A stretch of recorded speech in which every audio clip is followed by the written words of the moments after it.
Members of the press, thanks for coming. We will begin. This is a statement by the United Opposition Leaders, issued from the Liberation House. Fellow Kenyans and friends of Kenya, we thank you for joining us this morning.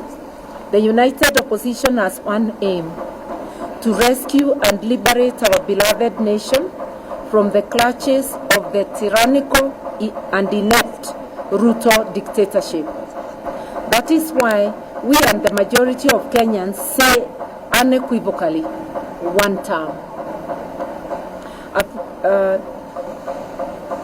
Just a week ago, members of the United Opposition, whilst on a Meet the People tour, a right that is enshrined in our constitution, were met by violence of police bullets and a state-sponsored militia. Specific members of our teams, namely Senator Methu, Honorable Victor Munyaka, and Jamnik Kamau, were targeted for assassination. The evidence is clear in the bullet holes aimed at specific windscreens of their vehicles. We thank God for their protection. Otherwise, we would today be eulogizing them.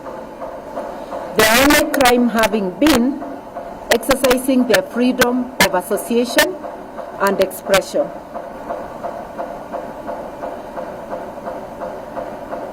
We will not tire from reminding the Ruto administration that freedom of movement, expression, and association are among the fundamental rights guaranteed in our Constitution and in the African Charter on Human and People's Rights, as well as on the International Covenant on Civil and Political Rights. On Tuesday this week, after the Halloween attack, the United Opposition presented irrefutable evidence to the Independent Policing Oversight Authority, IPOA, on this criminal assault and attempted assassination of our leaders. We expect IPOA to treat this evidence with a grave concern that it deserves. Any attempt to unlawfully take the life of a human being, regardless of ethnicity, gender, or rank, ought to be condemned in the strongest terms possible.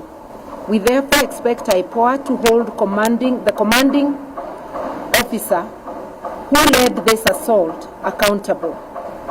The Inspector General of Police, Douglas Kanja, and Interior Cabinet Secretary, Kipchumba Murkomen, must be held accountable. The buck stops with them. We can no longer allow the brazen criminal acts and subversion of the rule of law to continue because of orders from above. We are saying enough is enough.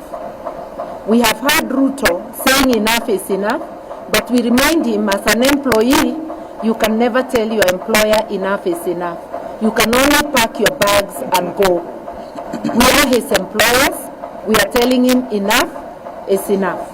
This has to stop. He cannot create a Haiti-like militia in Kenya to destroy the peace and tranquility that we have been having. Fellow Kenyans, our country is ailing. Some even say it is at war with itself, not because of the global recession or pandemic, but because of an epidemic called William Samoei Ruto. The instruments of power are in the hands of a person who simply doesn't care for the well-being of the citizens he purports to govern. For instance, we are aware of a cargo of 25,000 metric tons of sugar that recently landed in our port at Mombasa. This sugar is already on its way to Western Kenya, to a Western Kenya sugar factory to be repackaged and sold to Kenyans. Yet, it was condemned as unfit for human consumption in its country of origin. That it has been cleared quickly and is now headed to be distributed in this country shows the heartlessness of this regime. They have made money their god. We demand that these consignments already earmarked as publicly condemned be earmarked as publicly condemned and destroyed immediately, so that it is not used to poison Kenyans. I will let one of our youth read the rest. Thank you. Thank you so much. My name is Ken Babu, and I proceed. Fellow Kenyans, this is a criminal regime that not only resorts to willful violence against its people, but resorts to physically harming its populace unfit for public consumption of goods, but also attempts to limit its people via willful and defunding education, which is a right. Just a week ago, the Cabinet Secretary for Finance, John Mbadi, publicly declared that Kenya can no longer sustain free primary and secondary education. The proposed cuts to capitation and demand that Kenyan parents pay more for the education is an affront to Constitution, having been entrenched in Article 43(1)(f), which guarantees the rights to education for everyone, while Article 53(1)(b) specifically ensures every child's right for free and compulsory basic education. Hence, defunding education is not only insensitive but unconstitutional. We implore us to reason to these words of Abraham Lincoln, and I quote, "Do not interfere with anything in the Constitution. That must be maintained, for it is the only safeguard of our liberties." We must tell the illegitimate regime of Mr. Ruto that Kenyans want education, health, and other basic needs, and not handouts in the name of empowerment. And therefore, we all agree that having Mr. Ruto as the Kenyan president today is one of the most historical mistakes that ever happened in this country. And therefore, one term is unstoppable. One term. Another one? Yeah. It will be finished by state. Honorable. Lady. No. Let's have a lady. It's gone. Ndio ya mwisho. We can have a lady. Okay. Under Ruto's torrid regime, our beloved country has in under 3 years, we have been subjected to socio-economic and emotional assault as the people of Kenya, which is illegal, unconstitutional, and criminal in every form. This is not speculation. We repeat, this is a fact. Their first and only qualifying modus operandi is theft, destruction, and death as the Ruto state-governed policy. 2, they are now scrutinizing future taxes, a criminal and yes, unconstitutional move to borrow externally against future taxes without parliamentary sanction or debate. It is not only a singularly crude betrayal of public trust, but also a direct violation of the Public Finance Act. The behind closed doors is a reckless scheme to sell off Kenya's future. To conceal their criminal operations, they have created murky financial vehicles called special purpose vehicles. These are run by faceless technocrats and unaccountable corporations. The primary objectives of this vehicle is to divert public resources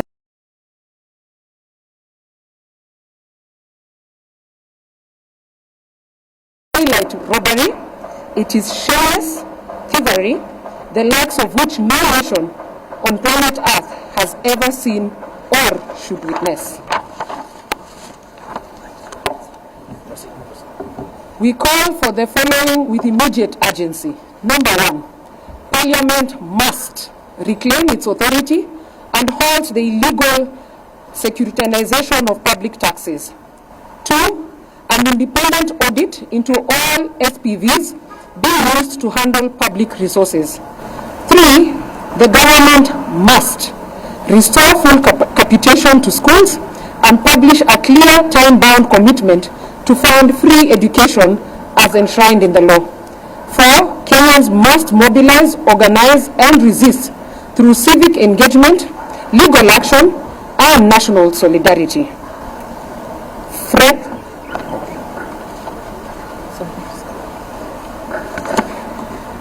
Yeah, it was resolved that one of us should do the conclusion, but of course we'll be taking the necessary questions. This is very brief. Friends of goodwill, as the united opposition, we will not be silent as our country is auctioned. We will not bow down to intimidation. We will not allow the proliferation of fake news and propaganda to define our time. We will not allow a nation built on liberation to be destroyed by deception. Mr. Ruto, together with your team, you're on borrowed time. Hashtag one term is not just a reality, it is an eventuality. May God bless our Republic, Kenya. Thank you. One term. One term. You can take the question. Yeah, one term. We can take the question. If there is any,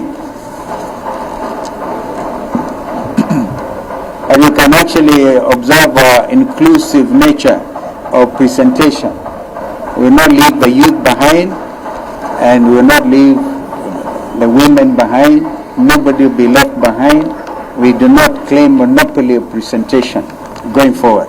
Any question?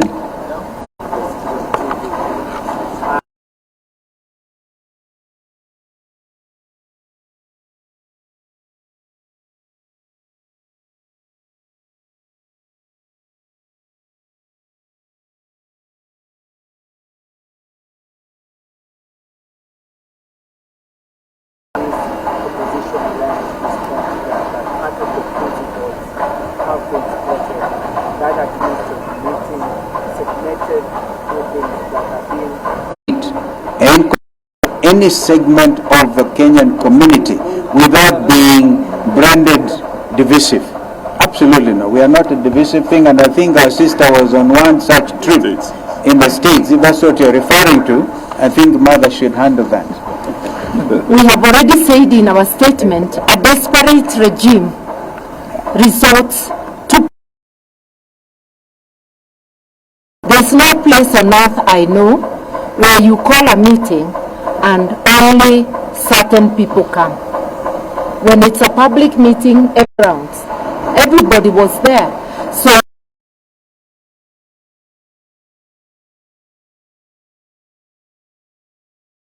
we shall react. Thank you. So if the event... Yes, sir.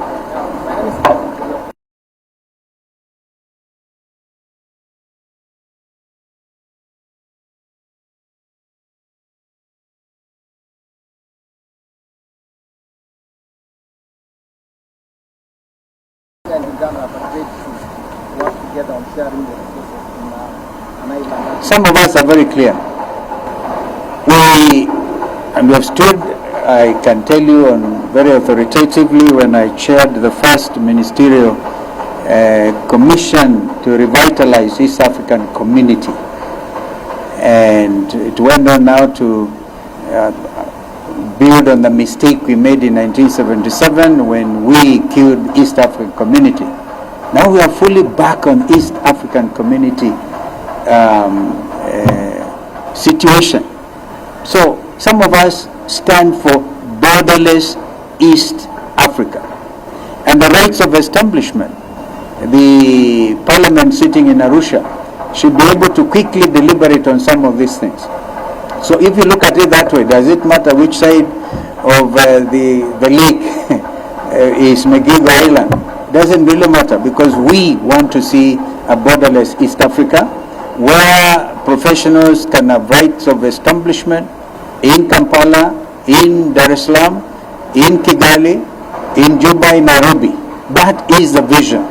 So this other one is, in my view, permit me to say, a bit narrow-minded.